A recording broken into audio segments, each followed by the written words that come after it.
आजको Nepali Bible survey क्लासमा यहाँहरू सबैलाई फेरि पनि स्वागत साथै जय मसीह। परमेश्वरलाई महिमा होस्। हामी आउनुहोस् प्रार्थनाको साथमा यो क्लासलाई फेरि अगाडि बढाउनेछौँ। परमेश्वर, हामी तपाईँको चरणमा आउँदछौँ र तपाईँको अति पवित्र नाउँलाई हामी धन्यवाद दिन्छौँ। प्रभु, विशेष गरी आज यो बेलुकी फेरि प्रभु हामी यो क्लास प्रभु बाइबल सर्वेलाई अगाडि बढाउन जाँदैछौँ। तपाईँ पवित्र आत्माको उपस्थिति र तपाईँको अगुवाई हाम्रो बिचमा रहेको होस्। प्रभु, यो क्लासलाई तपाईँले अगुवाई गर्नुहोस्, सिकाउनुहोस्। हामीले हेर्नुपर्ने बुझ्नुपर्ने प्रत्येक कुराहरूमा प्रभु तपाईँले नै प्रभु हामीलाई देखाउनुहोस्, तपाईँले बढाउनुहोस् भन्दै प्रभु यो सम्पूर्ण समय तपाईँको हातमा राख्दै माग्दछौँ। बिन्ती प्रार्थना येशू प्रभुको नाउँमा, आमेन। सो हामी अहिले लगातार रूपमा हामी हेर्दैछौँ अब यो पुरानो नियम र नयाँ नियमको बिचको समय। अनि आजको क्लासमा हामी विशेष गरी हामीले हेर्ने भनेको चाहिँ अब हामी नयाँ नियम सुरु हुने समयसम्ममा हामी लगभग त्यसको छेउछाउमा आइपुगिसकेका छौँ। हामी आज रोमी साम्राज्यको विषयमा हेर्नेछौँ। तपाईँले बोर्डमा देख्न सक्नुहुन्छ। रोमी साम्राज्य चाहिँ अब नयाँ नियमको सम्पूर्ण कुराहरू रोमी साम्राज्यको अधीनमा भएको हामी देख्दछौँ। त्यति बेलाको साम्राज्य र सम्राटहरू चाहिँ रोमी सम्राटहरू थिए। अनि उनीहरूको शासनकाल चाहिँ अत्यन्तै क्रिस्चियनहरूको निम्ति सताइने खालको र निकै धेरै क्रूरताको व्यवहार उनीहरूले क्रिस्चियनहरूलाई देखाएको छ। सो आज हामी विचार गर्नेछौँ रोमी साम्राज्यको सुरुवात हामीले हेर्दा 67 BC देखि 475 AD सम्म। अब यहाँ दुईटा अलग अलग डेट आएको छ। एउटा चाहिँ BC आयो, यानि कि येशू जन्मिनुभन्दा 67 इयर्स बिफोर। ओके, येशू जन्मिनुभन्दा 67 वर्ष पहिले रोमी साम्राज्यको उदय भयो। त्योभन्दा अगाडि हामीले हेऱ्यौँ ग्रिक साम्राज्य थियो। अनि ग्रिकको महान राजा अलेक्जेन्डरको मृत्यु पश्चात त्यो राज्य विभाजित भयो। पछि गएर जब रोमी साम्राज्य माथि आउन थाल्यो, त्यसको विशेष गरी अब संस्थापक चाहिँ जो थियो रोमी साम्राज्यको एउटा संस्थापक भनौँ, एउटा सेनापति थियो पम्पे भन्ने, इतिहासमा एकदमै फेमस व्यक्ति हो। ऊ चाहिँ सेनापति भएको बेलामा उनले चाहिँ एउटा राम्रो फौज तयार गरे र जति पनि अरू शक्तिहरू थियो त्यहाँनिर टोलोमी वंश थियो, अन्य अरू शासकहरू, अन्य देशका शक्तिहरूलाई यिनीहरूले आफ्नो अधीनमा गराए र यसरी चाहिँ अब रोमी साम्राज्यको उदय भयो। 67 मा यो उदय भयो। 475 सम्म एडीसम्म येशू जन्मिसकेपछि 475 एडीसम्म रोमी साम्राज्यको आधिपत्यता भएको हामी देख्दछौँ। अनि त्यसपछि फेरि यिनीहरू कमजोर भए। त्यसपछि त फेरि अरू अब मुस्लिम धर्महरू स्टार्ट भएको हामी देख्छौँ। अब त्यो सबै चर्च हिस्ट्रीको कुरामा आउँछ। आज हामी मोटामोटी यही हेर्नेछौँ। सो यसलाई सुरु गर्ने व्यक्ति चाहिँ पम्पे, ओके, रोमन सेनापति थियो, कप्तान थियो उनी।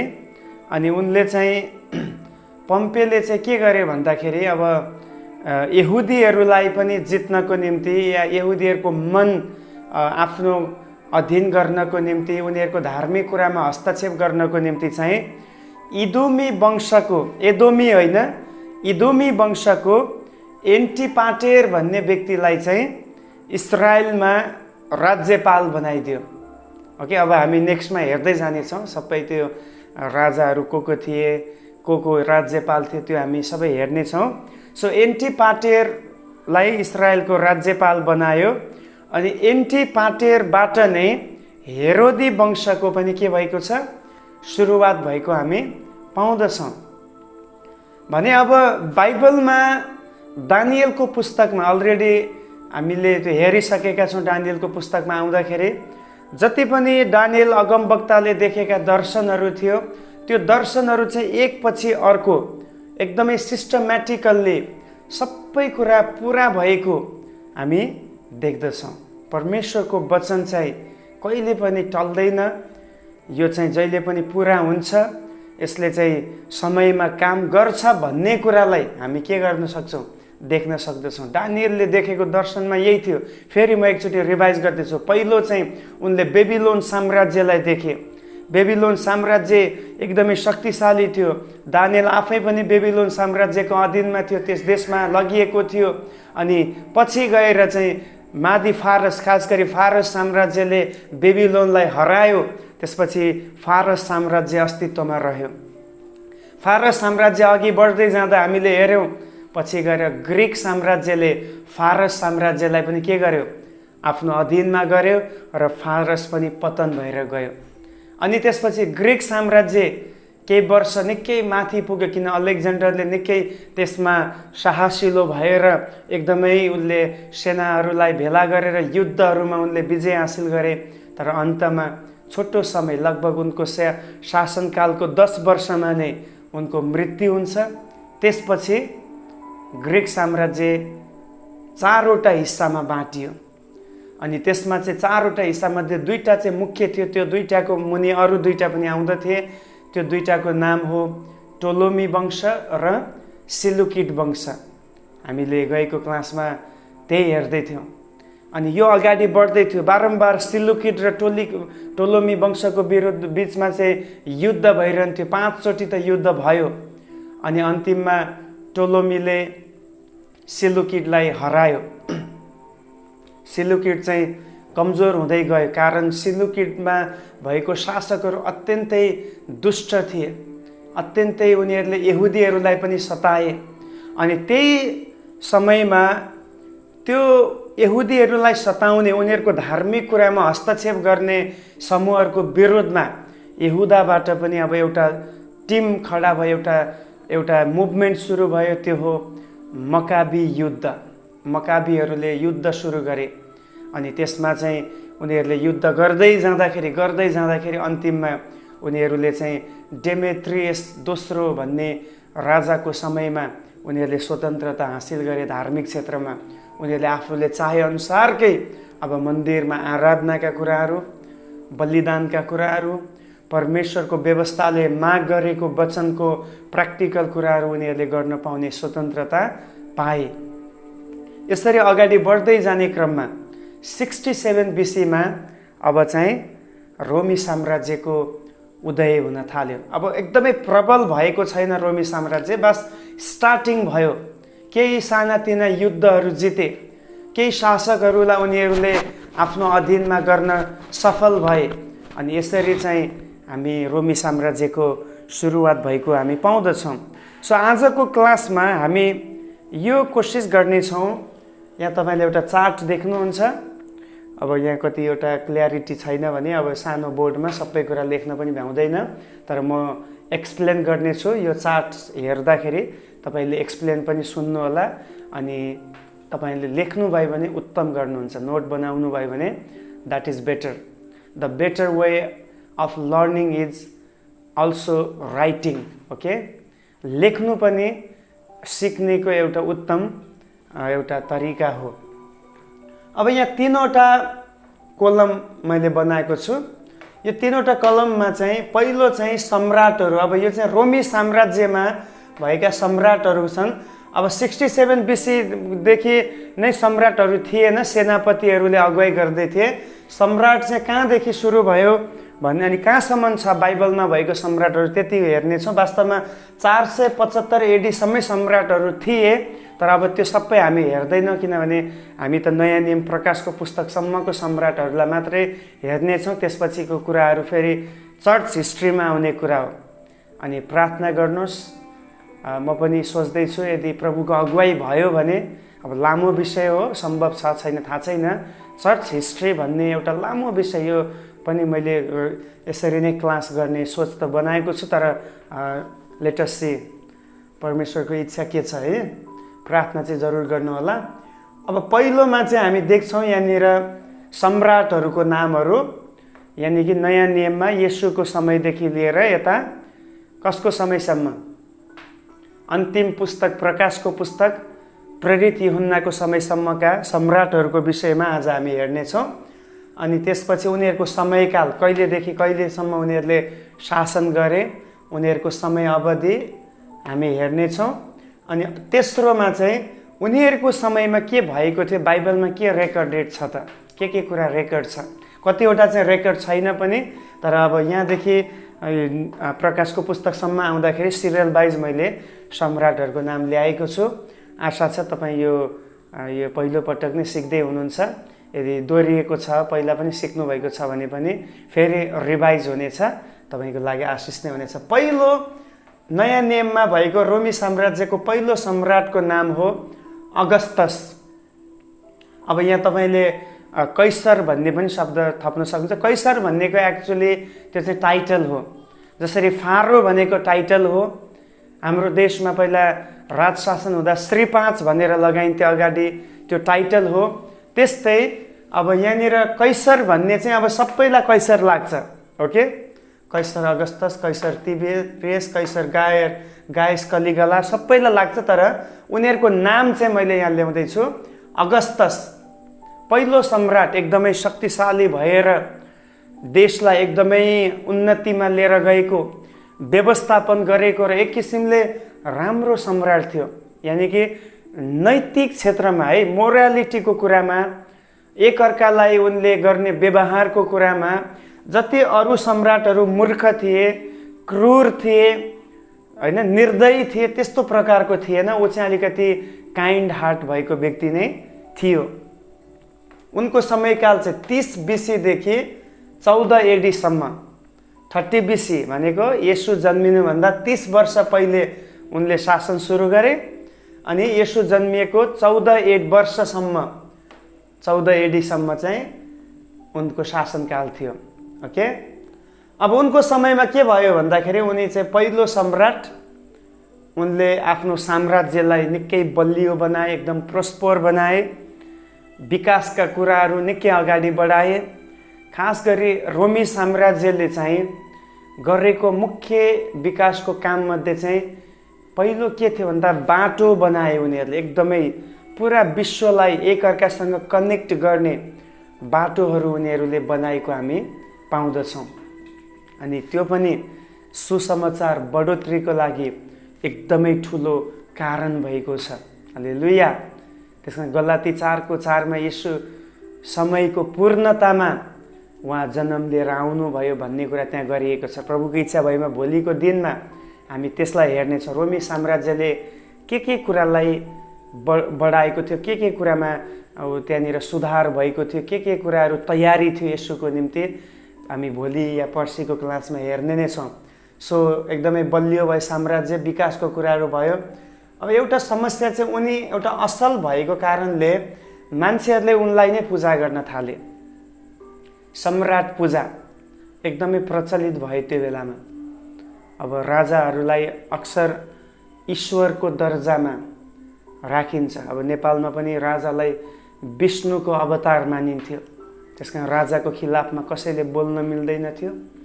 राजालाई कुनै कानुन लाग्दैन थियो, किन कानुन बनाउने स्वयं होइ थियो। अनि वर्षको एकचोटि राजालाई के गर्नु पर्थ्यो, राजाको चरणमा गएर ढोग्नुपर्ने कुराहरू। त्यस्तै यहाँ पनि अगस्तसले वर्षमा एकचोटि चाहिँ उनको आराधनाको प्रचलन उनले अगाडि बढाए। त्यो चाहिँ एउटा विक पोइन्ट थियो यो राजाको। अनि यही समयमा नै येशू ख्रिस्टको के हुन्छ, जन्म हुन्छ। एउटा पद पढिहालौँ है त यो सन्दर्भमा। लुका 2:17 हामीले पढ्यो भने यहाँ चाहिँ हामी देख्छौँ येशू ख्रिस्ट त्यो समयमा जन्मिनु भएको कुरा। लुका 2:17 यसरी लेखिएको छ, जब तिनीहरूले यो देखे, ओके एकछिन है, त्यो पद मैले यहाँ हेर्दैछु त्यहाँनिर 2:1 नै पढौँ। ती दिनमा कैसर अगस्तस, हेर्नुहोस् है नाम के आयो, अगस्तस। कैसरलाई त तपाईँले टाइटल सम्झिनुहोस्। अगस्तसले तिनको सारा साम्राज्यमा जनगणना लिनु भन्ने हुकुम जारी गरे। अब यहाँ एउटा नाम आयो, कैसर अगस्तस। उनले यही हुकुम गरे कि अब चाहिँ सारा राष्ट्रमाथि के गर्नुपर्छ, जनगणना हुनु पर्दछ। उनको राज्यभरि नै, सारा साम्राज्यभरि, रोमी साम्राज्यको जतासुकै उनीहरूको अधीनता थियो त्यो सबै ठाउँमा चाहिँ जनगणना लिनु। त्यही समयमा योसेफ र मरियम जाँदै थिए त्यसको लागि बेथलेहेममा जनगणना लिँदा आफ्नै गाउँमा हुनुपर्ने आवश्यकता हुँदथ्यो। अनि त्यही समयमा नै येशू के गर्नुभयो, जन्मिनु भएको हामी पाउँदछौँ। लुका 2को 1 र 17 पदमा तपाईँले पढ्नुभयो भने चाहिँ त्यहाँ चाहिँ जन्मिएको कुराहरू 16-17मा चाहिँ जन्मिएको कुराहरू हामी देख्दछौँ। सो कैसर अगस्तसको समय के भयो, येशूको जन्म भयो, येशू हुर्किनु पनि भएको छ। 14 एडीसम्मको कुरा छ। दोस्रो सम्राटको नाम हो तिबेरियस। अब तिबेरियस भन्ने नाम चाहिँ विशेष गरी गालिल समुद्रको अर्को एउटा नाम थियो तिबेरियस। ओके, अब जस्तै उदाहरणको लागि अहिले पनि कतिवटा ठाउँको नाम चाहिँ कुनै व्यक्तिको आधारमा राखिएको हुने गर्दछ हैन। त्रिभुवन जो राजा हुनुहुन्थ्यो, त्यो त्रिभुवनको नाममा हाम्रो काठमाडौँमा ठाउँको नाम छ। कतिवटा नामहरू चाहिँ राजाहरूको नाम चाहिँ त्यो ठाउँ अनुसार पनि राखिन्थ्यो। त्यस्तै अब यो तिबेरियस भनेको चाहिँ त्यो गालिल समुद्रको नाम थियो। अब सायद उनले त्यहाँ केही राम्रो काम गरेको हुनुपर्छ, समुद्रको आसपासमा केही गरेको कारणले गर्दा त्यो नाम नै उनले एडप्ट गरेको छन्। उनको समयकाल चाहिँ 14 देखि 37 एडी, 14 to 37 एडीमा उनको शासनकाल हो। अनि तिबेरियसले यहुदीहरूसँग चाहिँ एक किसिमले राम्रो सम्बन्ध नै बनाएको हामी देख्छौँ। यहुदीसँग है, क्रिस्चियन त अहिलेसम्म उदय भएकै छैन, किनभने यो त नयाँ नियममा पवित्र आत्मा आएपछि त मण्डली सुरु भएको। येशू त आइसक्नुभयो, तर अब मण्डली त सुरु भइसकेको छैन, उहाँ शिक्षा दिँदै हुनुहुन्छ। अनि अधिकांश येशूको सेवकाईको समय चाहिँ यही तिबेरियसको समय थियो। येशूको मृत्यु पनि यही समयमा भएको थियो। सम्राट को थियो? तिबेरियस थियो। ओके, सो येशूको सेवकाईको समयको सम्राट र उनको मृत्युको समयको सम्राट पनि तिबेरियसलाई नै मानिन्दछ। अनि तेस्रोमा हामी देख्दछौँ, तेस्रो सम्राटको नाम हो गायस कलिगला। ओके, गायस कलिगलाको समयकाल चाहिँ 37 to 41 एडी। अब पहिला हामी बीसीको कुरा गर्छौँ, अब हामी एडीमा किनभने हामी नयाँ नियमको पृष्ठभूमि हेर्दैछौँ। 37 देखि 41 एडीसम्म चाहिँ गायस कलिगलाले शासन गरे। अब उनको कार्यहरू बाइबलमा उल्लेखित छैन, तर मैले अघि भनिसकेँ नयाँ नियममा प्रकाशको पुस्तकसम्म आउँदा यो सम्राटहरू सिरियल वाइज भएकोले मैले नाम ल्याएको छु।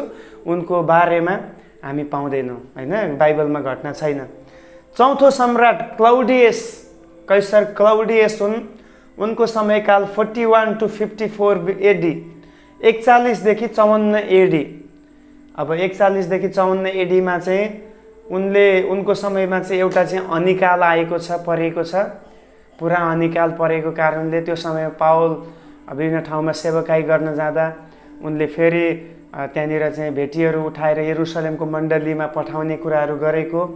अनि अर्को चाहिँ उनले के गरे भन्दाखेरि यहुदीहरूलाई चाहिँ यो क्लाउडियस सम्राटले रोम सहरबाट चाहिँ धपाइदिएको छ। अब यहुदीसँग कतिवटा कुरामा मनमुटाउ भयो। अब यही हुन्छ कि सम्राटहरूले भन्छ तिमीहरूले मेरो पूजा गर्नुपर्छ, तर यहुदीहरू अब आफ्नो यहोवा परमेश्वरलाई मात्रै पूजा गर्छन्। त्यसकारणले गर्दाखेरि उनी एकदमै रिसाएर उनले के गरे, पुरा यहुदीहरूलाई रोमबाट हटाउनको लागि उर्दी दिए। ओके, अनि त्यसपछि पाँचौं सम्राटको नाम हो कैसर नेरो। 54 देखि 68 एडी, 54 to 68 एडीमा उनको शासनकाल छ। भनिन्छ यो सम्राटहरूमध्ये सबैभन्दा मूर्ख, सबैभन्दा निर्दयी र क्रूर सम्राट चाहिँ सम्राट नेरो थियो। उसले चाहिँ के गर्यो भन्दाखेरि रोम सहरलाई उसले आफैले आगो लगाइदियो र त्यो सबै ब्लेम चाहिँ कसलाई लगायो? यहुदीहरूलाई र क्रिस्चियनहरूलाई चाहिँ उनले लगायो। खास गरी क्रिस्चियनहरूलाई उनले सताउनको निम्ति, अब बिना कारण त सताउन मिलेन, सम्राटलाई पूजा गर्नुपर्ने थियो, क्रिस्चियनहरूले मान्दैनथे। त्यस कारण यिनीहरूलाई कसरी हुन्छ अब फसाएर यिनीहरूलाई चाहिँ मार्नुपर्छ भनेर उनले चाहिँ धेरै क्रिस्चियनहरूलाई मार्ने सम्राट हो नेरो। अनि उनले चाहिँ अब भनिन्छ, इतिहासले यस्तो भन्छ, जब रोम सहर चाहिँ आगोले बलिरहेको थियो उनी आफ्नो दरबारमा बिना बजाएर बस्दै थिए। यानि कि तपाईँ बुझ्दै हुनुहुन्छ, अरूको या अरू कुरामा दुःख हुँदा या संसारमा अरू मानिसलाई आपद पर्दा सङ्कष्ट हुँदा रमाउने एउटा नेचर, अङ्ग्रेजीमा स्याडिजम भन्छ। स्याडिजम भन्नाले अरूको दुःख देख्दा रमाउने आदत, यो दुष्ट आदत हो, खराब आदत हो। कतिचोटि तपाईँ र मेरो मनमा पनि हुन्छ, हामीलाई मन नपराउने मान्छेको दुःख आउँदाखेरि या उसलाई सङ्कष्ट हुँदा वा हामी ताली बजाउँछौँ, ओहो ठिकै पऱ्यो, यसलाई खुच्चिङ, यसलाई त अझै हुनुपर्छ भन्ने प्रकारको हामी सोच राख्दछौँ। त्यो चाहिँ दुष्टताको सोच हो प्रिय। यो नेरोले त्यही गर्यो। अनि उनकै समयमा पत्रुस र पाउल पनि मारिए रोमको जेलमा। ओके, अब पाउलले भनेको थियो म कैसरलाई भेट्न चाहन्छु भनेको थियो। वास्तवमा उनले भेटेको भनेको यही नेरोलाई हो। अनि पछि चाहिँ करिब 68तिर उनको समयको आखिरी समयतिर पाउललाई र पत्रुसलाई नै उनले, पत्रुसलाई उल्टा क्रुसमा टाँगेर मारियो भने पाउललाई गला रेटेर मारेको इतिहासले बताउँदछ। ओके, त्यसपछि अरू सम्राटको नाम आउँछ। अब यो नेरो पछि चाहिँ 68 देखि 79मा 5 जना सम्राटहरू छन्। खास गरी 4 जना सम्राट चाहिँ 68 कै बिचमा थिए। 1 वर्षको बिचमा 4 जना सम्राटहरू चेन्ज भए। अब तिनीहरूको नाम त्यति आवश्यक छैन, त्यसकारण मैले ल्याएको छैन। खास तिनीहरूको त्यो नाम मात्रै थियो, अरू केही काम त भएको थिएन। तर त्यसमा अर्को थियो एउटा भेस्पेसियन। उनले चाहिँ अब 69 भन्नु या 68 हामी लिन सक्छौँ। 68 देखि 79 सम्म उनले शासन गरे भेस्पेसियनले चाहिँ के गरे भन्दाखेरि यरुसलेम सहर जो यहुदीहरूको सहर थियो। अब यरुसलेम भनेपछि तपाईँ बुझ्नुहुन्छ, यरुसलेम सहर र त्यहाँ भएको जुन यरुबाबेलको नेतृत्वमा निर्वासनबाट फर्केर आएको समूहले बनाएको मन्दिर थियो, त्यो सहर र मन्दिरलाई नै यो सम्राटले भेस्पेसियनले चाहिँ नष्ट गरिदियो। त्यसलाई तोडफोड गरेर पुरा चकनाचुर बनाइदियो। यसरी चाहिँ भेस्पेसियनले एकदमै यहुदीहरूलाई पनि सताउने काम गर्यो। वास्तवमा रोमी साम्राज्यले यहुदी र क्रिस्चियनहरूलाई बारम्बार सताएको, बारम्बार। अब यहाँसम्म चाहिँ त्यति धेरै यहुदीहरूलाई सताइएको छैन। क्रिस्चियनहरू त भर्खर सुरु हुन लागेको छ। यो समयमा यहुदीहरूलाई चाहिँ आदर नै गरेको थियो। तर यहाँदेखि चाहिँ यता क्लाउडियसको समयदेखि तल चाहिँ यहुदीहरूलाई पनि सताइयो र त्योभन्दा बढी त क्रिस्चियनहरूमाथि हमला भएको हामी पाउँदछौँ। अनि त्यसपछि अर्को सम्राटको नाम हो, एक्चुअली सम्राट यो भेस्पेसियनकै छोरा थियो, कान्छो छोरा, जसको नाम तितस थियो। उनी एउटा सेनापति पनि थिए, एकदमै अधिकार भएको, एकदम युद्ध गर्न माहिर। उनले चाहिँ 79 to 81 लगभग 2-3 वर्ष उनले शासन गरे। उनी एक अब कप्तान थिए, मैले अघि भनिसकेँ, सम्राट पनि हो, युद्धलाई अगाडि अगुवाई गर्ने एउटा कप्तान पनि थिए, सेन्चुरियन। ओके, एउटा कप्तान पनि उनी थिए। अनि त्यसपछि अन्तिम भन्नाले फेरि अरू धेरै सम्राट आउँछन् 475 सम्ममा। तर हामी त बाइबलको अन्तिम पुस्तक प्रकाशसम्मको सम्राट हेर्दैछौँ। अब बाइबलमा भएको सम्राटमा चाहिँ अन्तिम सम्राट हुन् डोमिसियन। ओके, तपाईँले सुन्नुभएको छ होला। डोमिसियनको समयमा उनले एउटा ठुलो शालिग बनाए, आफ्नै स्वरूपमा, आफ्नै इमेजको एउटा ठुलो स्ट्याचु बनाएर वर्षमा एकपटक चाहिँ हरेक व्यक्तिले, रोमी साम्राज्यभरि भएको हरेक व्यक्तिले मेरो शालिगलाई दण्डवत गर्नुपर्छ। मुख्य ठाउँमा उनले यो शालिगहरूलाई राखिदिए। अनि त्यो समयमा क्रिस्चियनहरू यस्तो एउटा समूह, उनले राजाको शालिगलाई नपुज्ने, राजालाई प्रभुको रूपमा नमान्ने अठोट गरे। अनि त्यही समयमा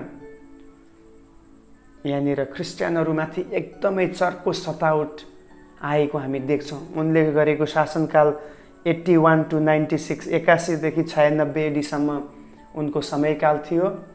अनि यो समयसम्ममा हामीले हेर्दाखेरि चाहिँ अब उनले निकै कडाभन्दा कडा सतावट लिएर आए।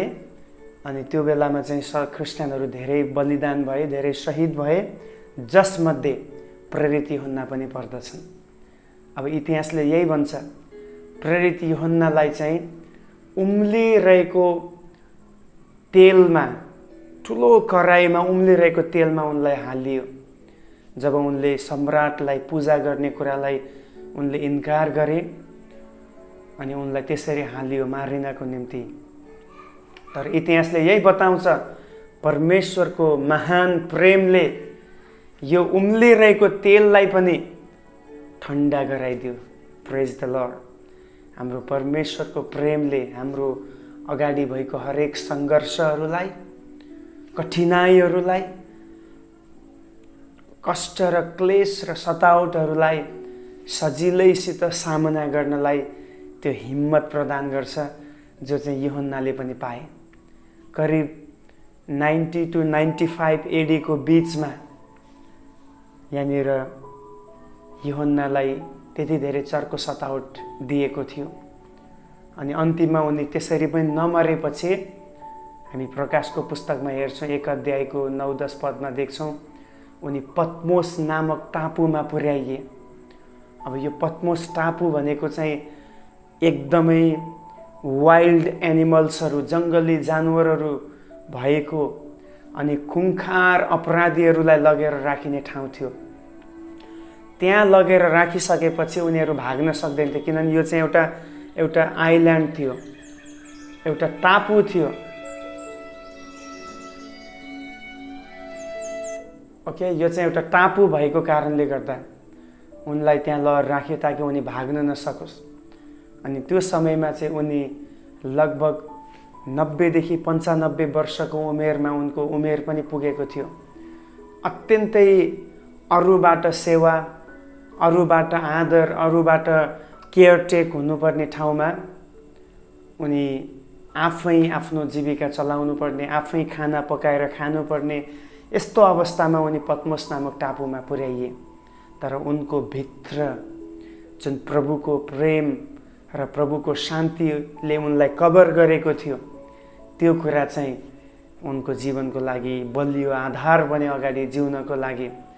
अनि त्यही समयमा उनी जब प्रभुलाई आराधना गर्दै थिए, परमेश्वरले उनलाई कहाँ पुर्याउनु भयो? माथि स्वर्गमा लिएर जानुभयो। अनि हुनआउने कुराहरूको बारेमा प्रभुले दर्शनहरू दिनुभयो।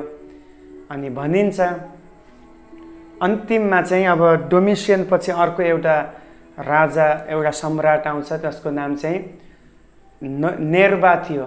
नेर्वा सम्राट डोमिसियन पछि 96 to 98। अब त्यो सबै प्रकाशको पुस्तक भन्दा पछिको कुरा भएकोले मैले लेखेको छैन, जानकारीको लागि मात्रै भन्छु। 96 to 98 मा चाहिँ नेर्वा भन्ने सम्राटले चाहिँ अब उनले 2 वर्ष शासन गरे। अनि उनले चाहिँ प्रेरित यूहन्नालाई टिठ्याए भनेको छ। अनि उनलाई चाहिँ फेरि पत्मोस टापुबाट छुटकारा दिएर उनलाई वापस उनको ठाउँमा ल्याइयो। उनले सेवकाई गरेको ठाउँ चाहिँ एफिसस भन्ने सहर थियो। एफिसस मण्डलीको बिशप, पास्टर, सिनियर पास्टर चाहिँ प्रेरित यूहन्ना थिए। अनि त्यही ठाउँमा उनको चेला पोलिकार भन्ने पनि प्रेरित यूहन्नाको चेला थिए। त्यो सबै चर्च हिस्ट्रीको विषय हो। सो अहिले बाइबल सर्वेमा हामी त्यो सबै हेरेर हामीलाई समय पुग्दैन। सो मोटामोटी रोमी साम्राज्यमा भएका सम्राटहरू, येशूको जन्मदेखि लिएर अन्तिम पुस्तक प्रकाशको पुस्तकसम्मका सम्राटहरू, उनीहरूको समयकाल र उनीहरूको समयमा भएका केही मुख्य घटनाहरू जो बाइबलसँग रिलेटेड छ, त्यो कुराहरू आज हामीले हेरेका छौँ। म आशा गर्छु आजको क्लास पनि तपाईँको लागि उत्साहजनक र केही जानकारीमूलक भएको छ। अनि यही कुरा हो, इतिहासमा सम्राटहरू धेरै आए तर कुनै पनि सम्राटको राज्य स्थिर चाहिँ भएन, किनभने उनीहरूले आफैलाई परमेश्वरको दर्जामा राखे। त्यसमा बाइबलले भन्छ जो घमण्डीहरू छन्, जसले परमेश्वरको महिमालाई आफूतिर लिन्छन्, उनीहरू कसैलाई पनि परमेश्वरले स्थिर गर्नुहुने छैन। सो सम्राटहरू आए गए, तर प्रभुको राज्य त्यो बेलामा पनि थियो, आज पनि छ, भोलि पनि हुनेछ। मे गड ब्लेस यु अल।